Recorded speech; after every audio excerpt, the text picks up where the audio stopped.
Hey guys, Merry Christmas, Happy Holidays to you and yours. Today's tips of the day will be holiday do's and don'ts. I think I get a lot of questions. Actually, I don't think. I know I get a lot of questions about what do you do for the holidays? And one of the questions I get is actually about Thanksgiving as well as Christmas, and it's how do you cook so much stuff for so many people in such a short period of time? And my answer to that is you don't. You need to prep. Prepping will help you 100%.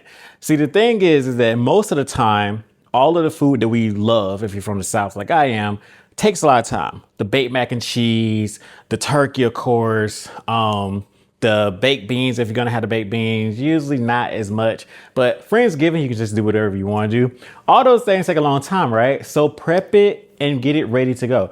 I treat the holidays like a catering event. If you ever done any catering, you have to par cook and prepare. And then the day of, usually the next day, you fire it and you're ready to go. That's how I cook for my Friendsgiving, for my Thanksgiving, for all those different things. That's how I get it done.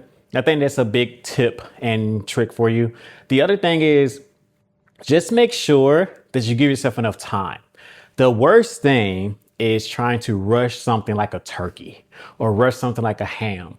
For the most part, we don't really need to take too much time on certain things, but the turkey, you need to take your time, so just give yourself a little time. I would say that's the biggest tip, do's and don'ts. Also, another don't before we get out of here is don't